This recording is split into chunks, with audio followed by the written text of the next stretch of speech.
সকলোকে স্বাগতম জনাই এই মুহূৰ্তত দিব বিচাৰিছো এটা অতিকে গুৰুত্বপূৰ্ণ খবৰ সৰকাৰি ঘৰৰ নামত টকা বিচাৰিছে নেকি আপোনাক কোনোবাই হোৱাটছএপ যোগে আপুনি অভিযোগ দিব পাৰিব সৰকাৰে বিহিত ব্যৱস্থা গ্ৰহণ কৰিব আৰু মুকলি কৰিব তে সৰকাৰে হোৱাটছএপ নাম্বাৰ কঠোৰ ব্যৱস্থা লোৱা হ'ব বুলি হুংকাৰ দিছে মুখ্যমন্ত্ৰী ডক্টৰ হিমন্ত বিশ্ব শৰ্মাই আৰু সমান্তৰালভাৱে আজিৰ দিনটোত লাখ লাখ লোকৰ একাউণ্টত জমা হ'ব সৰকাৰি ধন যি ধনে আপুনি সৰকাৰি বা সপোনৰ হেপাহৰ ঘৰখন নিৰ্মাণ কৰিব পাৰিব লাখ লাখ লোকৰ একাউণ্টত জমা হ'ব ধন গতিকে শীঘ্ৰেই আপুনি পৰীক্ষা কৰক আপোনাৰ বেংক বেলেন্স আৰু সমান্তৰালভাৱে সৰকাৰি ঘৰ পাবৰ বাবে কেইবাটাও নিয়ম আহিছে নতুন নিয়ম অনুসৰি আপুনি কেনেদৰে আবেদন কৰিব আৰু কিদৰে লাভ কৰিব সৰকাৰি ঘৰ আমি সবিস্তাৰে এটু জেড তথ্য আপোনাৰ বাবে লৈ অহাৰ চেষ্টা কৰিম এটা ডাঙৰ খবৰ মই জনাবলৈ চেষ্টা কৰিছো সৰকাৰি ঘৰৰ নামত টকা বিচাৰিছে নেকি কোনোবাই জিঅ' টেগিং কৰাৰ নামত কোনোবাই যদি 10,000 5,000 আপোনাৰ পৰা বিচাৰিছে খাব বিচাৰিছে তেনেহলে আপুনি অভিযোগ দিয়ক হোৱাটছএপ নাম্বাৰ মুকলি কৰিব সৰকাৰে আৰু হোৱাটছএপ নাম্বাৰত আপুনি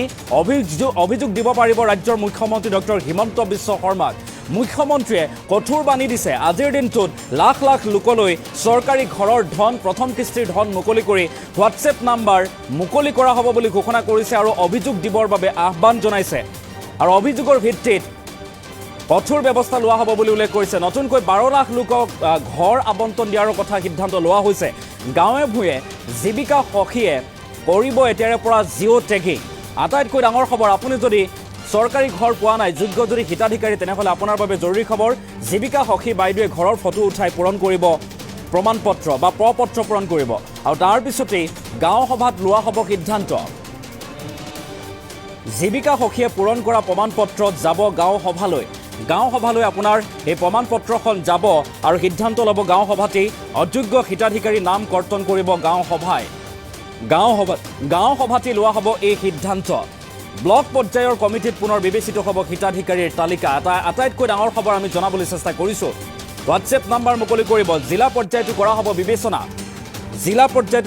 কৰিহে যোগ্য হিতাধিকাৰীসকলক চৰকাৰী ঘৰ প্ৰদান কৰিব জিঅ' টেগিঙৰ নতুন নিয়ম আনিব চৰকাৰে আটাইতকৈ ডাঙৰ খবৰ এই মুহূৰ্তত জনাইছো চৰকাৰী ঘৰ পাবলৈ এতিয়াৰে পৰা নতুন নিয়ম কি নিয়ম মানি আপুনি চৰকাৰী ঘৰ লাভ কৰিব পাৰিব জীৱিকা সখী বাইদেউ নগলে নিজৰ ঘৰৰ ফটো মাৰি নিজে আপলোড কৰিব পাৰিব ৱেবছাইটত সৰকাৰি ঘৰৰ নামত যদি টকা বিচাৰিছে কোনোবাই দালাল যদি নামি পৰিছে উৎকুচ যদি বিচাৰিছে আপোনাক ঘৰ দিম আপুনি মোক কেইটকামান টকা দিয়ক এনে ধৰণৰ যদি কোনোবাই লোভ দিছে দালালি কৰা দেখিবলৈ পোৱা গৈছে তেনেহলে আপুনি এই হোৱাটছএপ নাম্বাৰ মুকলি কৰিব চৰকাৰে আৰু সেই হোৱাটছএপ নাম্বাৰত মুখ্যমন্ত্ৰীক পোনপটীয়াকৈ অভিযোগ দাখিল কৰিব পাৰিব চৰকাৰে ব্যৱস্থা ল'ব সেইগৰাকীৰ বিৰুদ্ধে চৰকাৰে ব্যৱস্থা গ্ৰহণ কৰিব বুলি এতিয়া জনাইছে মুখ্যমন্ত্ৰী ডক্টৰ হিমন্ত বিশ্ব শৰ্মাই আজিৰ দিনটোত লাখ লাখ লোকৰ বাবে চৰকাৰী প্ৰধানমন্ত্ৰী আৱাস যোজনাৰ চৰকাৰী বা ঘৰৰ আঁচনিৰ জৰিয়তে এতিয়া লাখ লাখ লোকৰ একাউণ্টত প্ৰথম কিস্তিৰ ধন 37,500 টকা জমা কৰা হ'ব বুলি উল্লেখ কৰিছে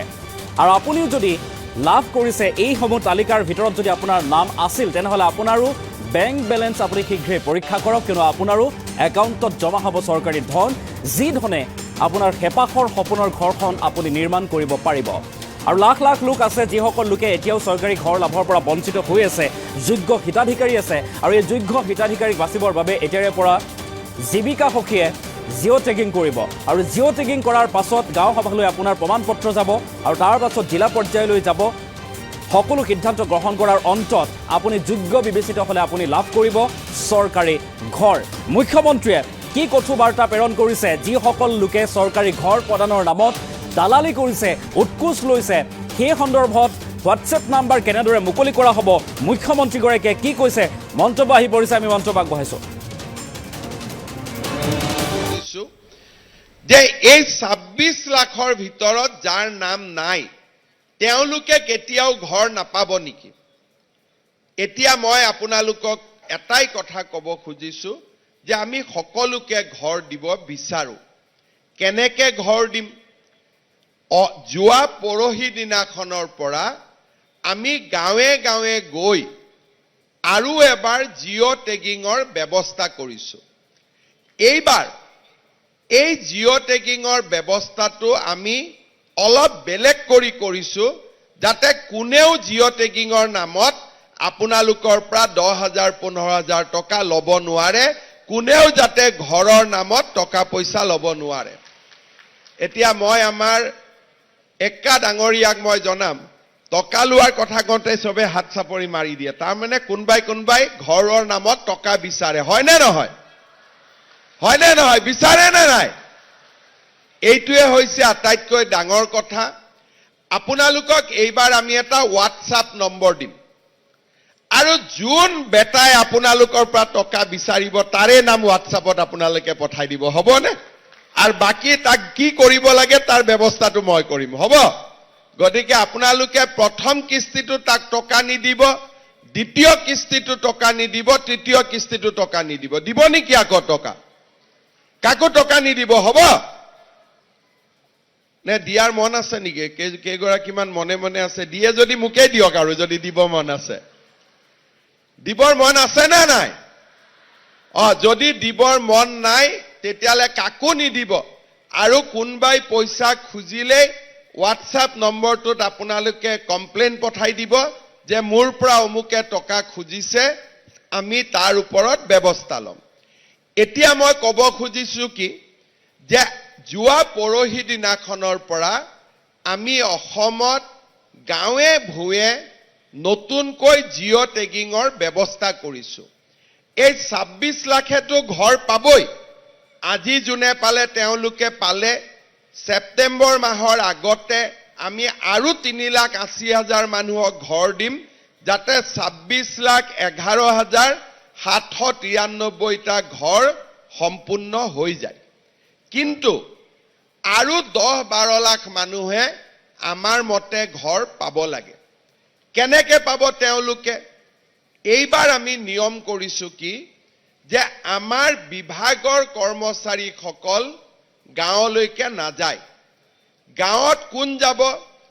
আমাৰ জীৱিকা সখী বাইদেউসকলক এইবাৰ আমি ট্ৰেইনিং কাষৰ গাঁওখনত, নিজৰ গাঁওখনত নহয়, কাষৰ গাঁওখনত গৈ ঘৰ নোহোৱা মানুহৰ ফৰ্ম ফিল-আপ কৰক আৰু ঘৰটোৰ ফটো তোলক।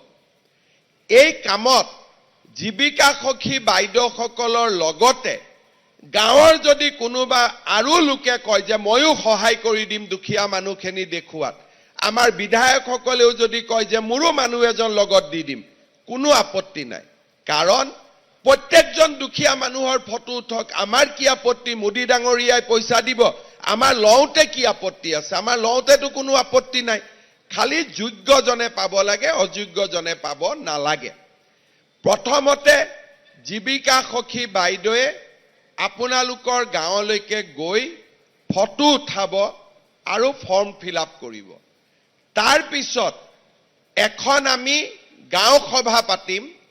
গাঁও সভাখনত গাঁৱৰ মানুহে বহি সিদ্ধান্ত ল'ব যে এওঁৰ ঘৰটো পাকা, গতিকে এওঁৰ ঘৰৰ নামটো যদি আমি দি দিওঁ, পিছত আমাৰ গাঁওখনৰ নামটো বদনামী হ'ব। গতিকে সঁচা দুখীয়া দৰিদ্ৰ মানুহখিনিৰ নাম গাঁও সভাই নিৰ্ধাৰণ কৰি দিব। প্ৰথমতে জীৱিকা সখী বাইদেউসকলে ফটো তুলিব আৰু ফৰ্ম ফিল-আপ কৰিব। তাৰ পিছত এইখিনি গাঁও সভালৈকে যাব। গাঁও সভাত যদি কোনোবা দুখীয়া মানুহৰ নাম কাটি দিয়ে, আমি ব্লক পৰ্যায়ত এখন কমিটি গঠন কৰি দিম। ব্লক পৰ্যায়ৰ কমিটিত তাৰ আকৌ এবাৰ বিবেচনা হ'ব। তৃতীয়বাৰ জিলা পৰ্যায়ত গৈ তাৰো বিবেচনা হ'ব। এতিয়া কোনোবাই যদি গাঁও সভাটো নামটো নুসুমালে, জীৱিকা সখী বাইদেউ মোৰ ঘৰলৈকে নগ'ল, আৰু জিলা পৰ্যায়তো মোৰ নামটো নুসুমালে, এইবাৰ আমি আৰু এটা নিয়ম কৰিছো যে নিজৰ ঘৰৰ ফটোটো নিজে উঠাইও পৰ্টেলত দি দিব পাৰিব। তাৰমানে আমি কোনো মানুহৰ আমাক সহায় নালাগে। যদি মই ভাবো যে মোক অন্যায় কৰা হৈছে, মোৰ ঘৰৰ ফটোটো তুলি মই নিজে আপলোড বা পৰ্টেলত উঠাই দিব পাৰো। তাৰ মই আহিব খুজিছো যে এই 26 লাখৰ ভিতৰত যাৰ নাম নাই তেওঁলোকে কেতিয়াও ঘৰ নাপাব নেকি? এতিয়া মই আপোনালোকক এটাই কথা ক'ব খুজিছো যে আমি সকলোকে ঘৰ দিব বিচাৰো। কেনেকে ঘৰ দিম? যোৱা পৰহি দিনাখনৰ পৰা আমি গাঁৱে গাঁৱে গৈ আৰু এবাৰ জিঅ' টেগিঙৰ ব্যৱস্থা কৰিছো। এইবাৰ এই জিঅ' টেগিঙৰ ব্যৱস্থাটো আমি অলপ বেলেগ কৰি কৰিছো, যাতে কোনেও জিঅ' টেগিঙৰ নামত আপোনালোকৰ পৰা 10,000 15,000 টকা ল'ব নোৱাৰে, কোনেও যাতে ঘৰৰ নামত টকা পইচা ল'ব নোৱাৰে। এতিয়া মই আমাৰ একা ডাঙৰীয়াক মই জনাম, টকা লোৱাৰ কথা কওঁতে চবে হাত চাপৰি মাৰি দিয়ে। তাৰমানে কোনোবাই ঘৰৰ নামত টকা বিচাৰে, হয়নে নহয়? হয়নে নহয়? বিচাৰে নে নাই? এইটোৱে হৈছে আটাইতকৈ ডাঙৰ কথা। আপোনালোকক এইবাৰ আমি এটা হোৱাটছআপ নম্বৰ দিম, আৰু যোন বেটাই আপোনালোকৰ পৰা টকা বিচাৰিব তাৰে নাম হোৱাটছআপত আপোনালোকে পঠাই দিব, হ'বনে? আৰু বাকী তাক কি কৰিব লাগে তাৰ ব্যৱস্থাটো মই কৰিম, হ'ব? গতিকে আপোনালোকে প্ৰথম কিস্তিটো তাক টকা নিদিব, দ্বিতীয় কিস্তিটো টকা নিদিব, তৃতীয় কিস্তিটো টকা নিদিব। দিব নেকি আকৌ টকা? কাকো টকা নিদিব, হ'ব? নে দিয়াৰ মন আছে নেকি? কেইগৰাকীমান মনে মনে আছে? দিয়ে যদি মোকেই দিয়ক, আৰু যদি দিব মন আছে। দিবৰ মন আছে নে নাই? যদি দিবৰ মন নাই তেতিয়াহ'লে কাকো নিদিব। আৰু কোনোবাই পইচা খুজিলেই হোৱাটছআপ নম্বৰটোত আপোনালোকে কমপ্লেইন পঠাই দিব যে মোৰ পৰা অমুকে টকা খুজিছে, আমি তাৰ ওপৰত ব্যৱস্থা ল'ম। এতিয়া মই ক'ব খুজিছো কি, যে যোৱা পৰহি দিনাখনৰ পৰা আমি অসমত গাঁৱে ভূঞে নতুনকৈ জিঅ' টেগিঙৰ ব্যৱস্থা কৰিছো। এই 26 লাখেতো ঘৰ পাবই। আজি যোনে পালে তেওঁলোকে পালে। ছেপ্টেম্বৰ মাহৰ আগতে আমি আৰু 3,80,000 মানুহক ঘৰ দিম, যাতে 26,11,793টা ঘৰ সম্পূৰ্ণ হৈ যায়। কিন্তু আৰু 10-12 লাখ মানুহে আমাৰ মতে ঘৰ পাব লাগে। কেনেকে পাব তেওঁলোকে? এইবাৰ আমি নিয়ম কৰিছো কি, যে আমাৰ বিভাগৰ কৰ্মচাৰীসকল গাঁৱলৈকে নাযায়। গাঁৱত কোন যাব? আমাৰ জীৱিকা সখী বাইদেউসকলক এইবাৰ আমি ট্ৰেইনিং, কাষৰ গাঁওখনত, নিজৰ গাঁওখনত নহয়, কাষৰ গাঁওখনত গৈ ঘৰ নোহোৱা মানুহৰ ফৰ্ম ফিল-আপ কৰক আৰু ঘৰটোৰ ফটো তোলক। এই কামত জীৱিকা সখী বাইদেউসকলৰ লগতে গাঁৱৰ যদি কোনোবা আৰু লোকে কয় যে ময়ো সহায় কৰি দিম দুখীয়া মানুহখিনি দেখুৱাত, আমাৰ বিধায়কসকলেও যদি কয় যে মোৰো মানুহ এজন লগত দি দিম, কোনো আপত্তি নাই। কাৰণ প্ৰত্যেকজন দুখীয়া মানুহৰ ফটো উঠক, আমাৰ কি আপত্তি? মোদী ডাঙৰীয়াই পইচা দিব, আমাৰ লওঁতে কি আপত্তি আছে? আমাৰ লওঁতেতো কোনো আপত্তি নাই।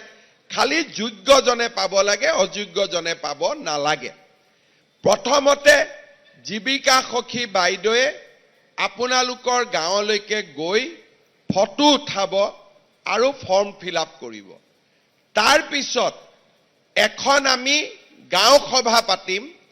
গাঁও সভাখনত গাঁৱৰ মানুহে বহি সিদ্ধান্ত ল'ব যে এওঁৰ ঘৰটো পাকা, গতিকে এওঁৰ ঘৰৰ নামটো যদি আমি দি দিওঁ, পিছত আমাৰ গাঁওখনৰ নামটো বদনামী হ'ব। গতিকে সঁচা দুখীয়া দৰিদ্ৰ মানুহখিনিৰ নাম গাঁও সভাই নিৰ্ধাৰণ কৰি দিব।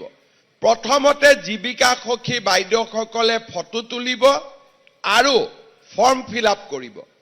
তাৰ পিছত এইখিনি গাঁও সভালৈকে যাব। গাঁও সভাত যদি কোনোবা দুখীয়া মানুহৰ নাম কাটি দিয়ে, আমি ব্লক পৰ্যায়ত এখন কমিটি গঠন কৰি দিম। ব্লক পৰ্যায়ৰ কমিটিত তাৰ আকৌ এবাৰ বিবেচনা হ'ব। তৃতীয়বাৰ জিলা পৰ্যায়ত গৈ তাৰো বিবেচনা হ'ব। এতিয়া কোনোবাই যদি গাঁও সভাটো নামটো নুসুমালে, জীৱিকা সখী বাইদেউ মোৰ ঘৰলৈকে নগ'ল, আৰু জিলা পৰ্যায়তো মোৰ নামটো নুসুমালে, এইবাৰ আমি আৰু এটা নিয়ম কৰিছো যে নিজৰ ঘৰৰ ফটোটো নিজে উঠাইও পৰ্টেলত দি দিব পাৰিব। তাৰমানে আমি কোনো মানুহৰ আমাক সহায় নালাগে। যদি মই ভাবো যে মোক অন্যায় কৰা হৈছে, মোৰ ঘৰৰ ফটোটো তুলি মই নিজে আপলোড বা পৰ্টেলত উঠাই দিব পাৰোঁ। তাৰ মই আহিব খুজিছো যে এই ২৬ লাখৰ ভিতৰত যাৰ নাম নাই তেওঁলোকে কেতিয়াও ঘৰ নাপাব নেকি? এতিয়া মই আপোনালোকক এটাই কথা ক'ব খুজিছো যে আমি সকলোকে ঘৰ দিব বিচাৰো। কেনেকে ঘৰ দিম? যোৱা পৰহি দিনাখনৰ পৰা আমি গাঁৱে গাঁৱে গৈ